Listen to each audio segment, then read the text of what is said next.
Oh, howdy all, grab yourself a drink. It is time for some PathOfExile 1 and 2 discussion today. That's right, we're going to be talking about changes between one game and the next, because every sequel you need to unlearn a few things that you've learnt for the previous game. If you've played PathOfExile 1, especially if you've played it quite a bit into endgame, you have a good sense of the game systems, then you're going to find PathOfExile 2 is going to have a number of big surprises to get your head around. This video, I want to look at those. I've picked out 5 things that I think are particularly important, and we're going to start with the biggest one of them. Now, I do want to quickly say, I'm keeping this video leak-free. So there's a difference between what I term a spoiler, what I term a borderline leak, and what I term a true leak. True leak is things that have come out by someone violating a non-disclosure agreement. A spoiler is something that's been intentionally released by grinding your games because I think the experience will be better if you've experienced that. And then there's that sort of fuzzy line in the middle where there's been mistakes that have been made and the like. This video is not going to go anywhere towards the leaks end of the spectrum at all. We're going to stay solely on the things that have been publicly stated. I'd also ask people to keep the comments that way because I am aware there's been a bunch of leaks in the last 36 hours. Let's keep them out of the commentary so people that elect not to expose themselves to spoilers can avoid them. If you are interested in some more spoiler-heavy discussion that doesn't go to the extent of the non-disclosure agreement banned leaks, but that goes into that fuzzy area in the middle, there'll be a video that I'll put a link to on the screen in the last 20 seconds of this video, discussing a whole bunch of gem information that came out, probably because Grinding Your Games had a little bit of an oversight in some of the information that they let people have. Let's start with the biggest single change, and that is the one portal endgame. In PathOfExile 2, this does not take place until you get into the endgame. But once you're in the endgame, once you're in the new version of mapping that exists in PathOfExile 2, once you die inside an endgame instance, you are banned from re-entering that instance. This is a phenomenally big change. It's going to turn around the way that you gear your characters in particular. You're simply going to be prioritizing things entirely differently to PathOfExile 1. This is going to be a huge learning curve for people who primarily play softcore in PathOfExile 1. And if you're someone that doesn't really like the sound of this, there's a couple of character archetypes I would suggest not playing. And those are the Deadeye in particular I would avoid. I'd say go away from anything that's more focused on range combat. And I would also avoid focusing on the Sorceress. I feel like these are going to be the classes that are most affected by this change because they're going to have the least intrinsic amount of defense built into their character, built into their ascendancy. They're going to be the most dependent upon their gear. There's likely the biggest change of all, and in PathOfExile 1's most popular mode, which is softcore trade-enabled league play, the strongest play, arguably, is to be quite reckless early. The people who are getting the first kills of bosses are not getting those kills deathless. They're getting them early because they're being reckless, because they're going for fights they're just not 100% certain they can do. They know they can beat it, but they have to dodge everything, and if they don't dodge something, they're going to die. And then at that point, it's like, oh yeah, there goes a little bit of XP, that's a 20-second setback, but I'm straight back in the action afterwards.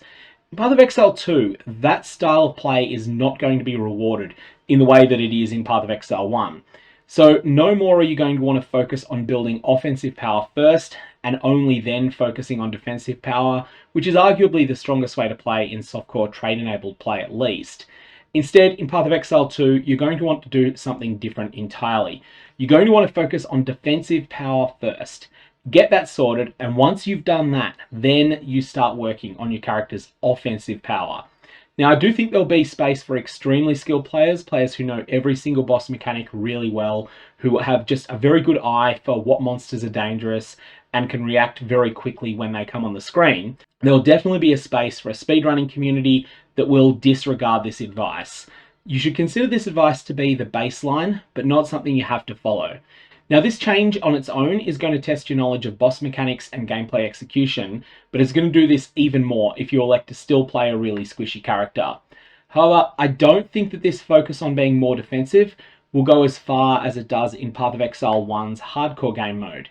PathOfExile 1's hardcore game mode, if you die, your character is not technically deleted, but they're removed from the hardcore league environment, and for most of the people who enjoy that game mode, that is the end of that character. I don't think people will go as defensive as they do in hardcore because death is probably going to be a 10 to 30 minute setback at most, except perhaps on some of the most difficult pinnacle encounters. We'll have to find out more about how hard those are to access, and that's not information that's available so far to the community. Now, if you're ever in doubt as to how to handle a boss, I wanted to put out some advice here because I do think there is a really good strategy for trying to get a feel for how a boss works. Not every boss this will work against, but it should work on most of them. What you want to do is go into the boss arena. Don't focus on dealing damage at all. What you want to do is just survive for 5 minutes. The easiest way to do this, in my experience, is to run around the boss in sweeping circles at a sort of medium radius from the boss. So you maybe want to stay 5-6 meters away from the boss. You want to be far enough away that the boss can't hit you with any of its melee attacks, but you also want to be close enough that any directional attacks that it uses on you, that they miss. They are easy to dodge. So for instance, imagine if you're fighting Innocence in Path of Exile 1. There's a point where you're so far away from him that his I am the torch move is really hard to dodge. You end up not being able to run fast enough. There's a point where it's trivial to dodge I am the torch, but then his close range melee attacks are much harder to dodge. And then there's a sweet spot in the middle. That's the sort of sweet spot you want to look for. You also want to be paying attention during this roughly 5-minute period. You want to try and learn as many of the boss's telegraphs that you can. Most of the time, when a boss has an attack that can outright slay you, it's going to give you some sort of warning. You want to pay attention to what those warnings are. Ideally, you want to train yourself that as soon as you hear a particular cry, it might be the void encroaches, it might be feel the thrill of the void, it might be something else entirely. As soon as you hear that, you already know what to do because you've been practicing while you're not distracted by trying to fire off all of your main skills as well. The next thing you do after you get this down pat is then you start weaving in some of your own damage skills as well. And once you do that, you've got a slow, methodical way to kill a boss. Then you can improve on that and get to the point that instead of slowly, methodically killing them, you're comprehensively dominating them and killing them fast. Now, this strategy falls apart if the boss has what I term an enrage mechanic. This is a term from early MMOs, World of Warcraft and earlier, where bosses just outright killed the whole party after a certain period of time, and it was done in order to force the players to take some initiative, force them to take some risks and do some damage. And then they found more lore-appropriate ways to run these enrage mechanics. There's hard enrage mechanics where the boss just becomes outright impossible after a certain period.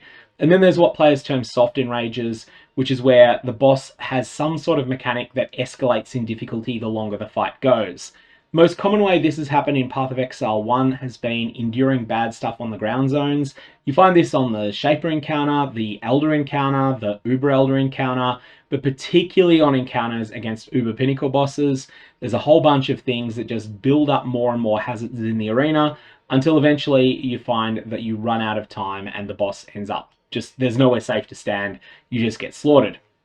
So the Shaper is the classic example here. You lose control of the arena the longer the fight goes. Now, we don't know how common this is going to be in Path of Exile 2, but it is the case that if a boss has one of these enrage mechanics, the strategy I outlined won't work as well. But then what you can do is start recording your gameplay against the boss. Record your gameplay, watch it back, and watch it back in slow motion, and that will also help you find out a whole bunch of the things that you've done wrong. In my experience, when I was trying to learn the Uber Elder encounter way back in Synthesis League, what I did was I just went into the fight, I recorded my gameplay. I ended up failing 5 instances before I got the fight down, but I recorded my gameplay every time and I was just looking for the mistakes I was making. And then I was asking, how could I have played differently in the 4 seconds leading up to that mistake in order to avoid that death? And by following this strategy, I was able to get to the point that I could kill Uber Elder, and to do so on gear levels that a lot of other people would look at and say, how is he killing this boss? He's got 350,000 DPS. The answer was I just knew the fight well. I knew the fight well because I had done a bunch of practice with it, and I'd also watched back my footage of my failures in slow motion so that I could work out the exact moments that led up to the bad decisions that ended up with me going splat. The next big change is to critical strikes and ailments. In Path of Exile 1, it's a rule of thumb that critical hits inflict all relevant elemental ailments. There's certainly things that change that rule, but that's the default. In Path of Exile 2, this is not true, and I'll provide some sources on that in a sec. So what this means is that mechanics that explicitly state enemies become frozen or enemies become shocked, these are far stronger than they would be in Path of Exile 1. It also makes critical hits weaker than they'd otherwise be, and by comparison, this is going to make non-crit stronger. It's going to make it more of a valid choice than it usually is in Path of Exile 1. Now, we're coming out of a Path of Exile 1 league where non-critical strike builds have been unusually good. We've seen a lot of tricksters have been running Ephemeral Edge with Resolute Technique Corruption on it. they've been using Voice of the Storm, and they've been inflicting non-critical strikes with attacks with Lightning Strike. This is one of the best builds of 3.25, but this is a bit of an outlier. Most of the time, there's not that much support for this, and most of the time, critical hits are better.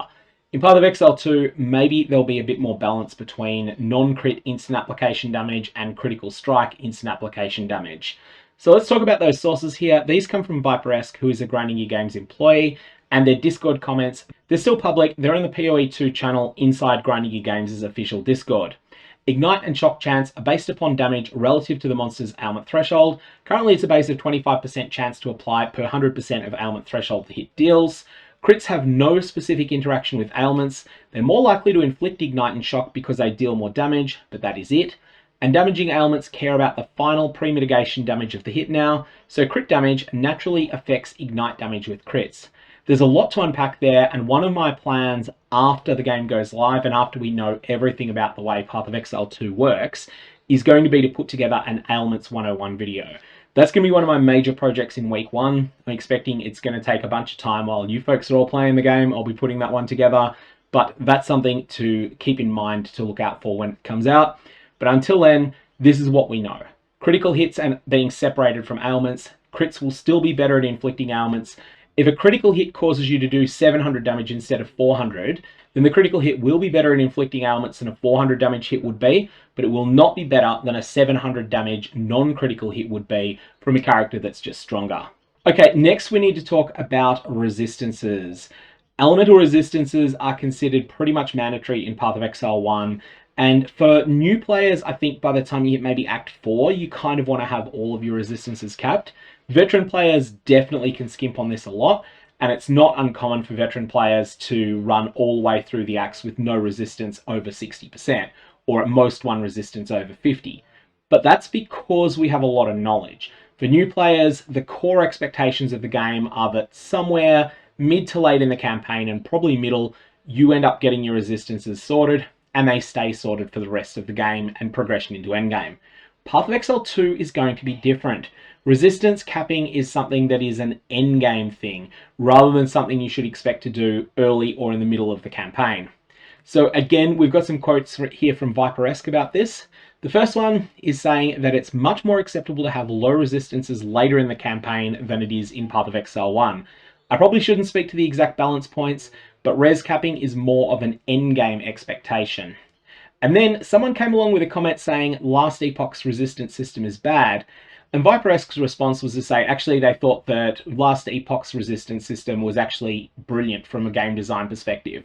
In Last Epoch, there's 8 different elements that you can get resistances to. There's an endgame expectation that you have 75% resist against all of them, but that is something that really doesn't kick in until you're quite solidly at endgame and well into that game's monolith system.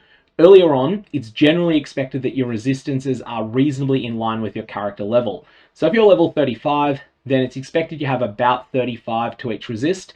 And if you happen to have 20 to one of them, it's not going to be crushing, but you're going to feel like those hits are doing a lot more damage. You probably wouldn't want to run around in hardcore with 20% resistances at level 35, but in softcore, it's fine.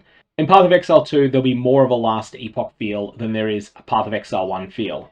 The fourth thing I want to talk about is that it is going to be normalized to have multiple main skills in PathOfExile 2. This is going to be one of the biggest shocks to PathOfExile 1 players. So in POE1, it's really quite rare for builds to truly spec hard into multiple skills at once. You have Righteous Fire, which tends to do this. There'll be Righteous Fire to deal with trash, and there'll also be something else, Fire Trap usually, Searing Bond if you feel like being a hipster like I did a couple of leagues ago, that this is there to kill harder targets. That's a common enough setup, but it's quite rare for people to go really hard into multiple skills at once. And you also see people using Artillery Ballistas as a skill alongside something that's more aimed at multi-target, but these are the exceptions rather than the rule. And even then, it's really only 2 skills. It's really, really rare to see a build that has multiple heavily linked skills, more than 2 on it. Well anyways, PathOfExile 2, everything of this is going to change. In PathOfExile 2, every single skill can be a 6-link. What's the consequence here? You are going to have many more relevant buttons that you can press during combat. You can establish a very basic rotation. You can say, all right, I've got a fast hitting skill that I'm going to open with against weak foes. And then against the toughest foes, I'm going to pull out something that doesn't do any damage, but that just guarantees a freeze. Maybe that's your setup. Maybe that's the way that you try and interact. And that's a basic approach that uses a couple of these skills. But I think that the best option, the one that once you've got a bit of practice with the game and you start building up a bit of skill, it's going to be much stronger to have a full-on toolbox approach where you have 6 or 7 different skills you regularly use and a couple that you pull out in weird and wonderful circumstances. There's skills to use when you're safe, there's skills to use when you're under high pressure, there's skills to use when you're against many targets, skills you use against one target, skills that you use against unusually resistant monsters, skills that you use against extremely squishy monsters, and maybe you've got a skill you only use if the monster's already stunned. There's a whole bunch of things that you can do, and that's going to be another of the biggest changes in Path of Exile 2. Finally, I want to finish with a commentary that ties to a video I've been writing lately, and this is that damage scales differently in Path of Exile 2. There'll be things that are familiar, but fundamentally, a lot of the stats you're going to care about on gear are going to be different. And we don't know everything on damage scaling yet, but while I was writing a preliminary guide based on pre-launch info, I noticed a bunch of changes have been made. Certain numbers scale higher than they do in Path of Exile 1, certain numbers don't seem to scale as high. Ultimately, we're looking at an environment of new options, new stats, and new requirements. What does this mean for you? It means that I urge you to go in with an open mind when you see a particular item. If you see an item that has a lot of high tier mods on it, but they don't look like the ones that you think would be good based upon your Path of Exile 1 based intuition, at least just try it out. See if it helps your character or not. Maybe it doesn't. Maybe your intuition was right. But maybe you'll just find out that something there, something about that new item, was exactly what you were looking for. Anyways, that's all I got for today. May your Varlobs have interesting results, and I will see you in 4.5 days when Path of Exile 2 goes live.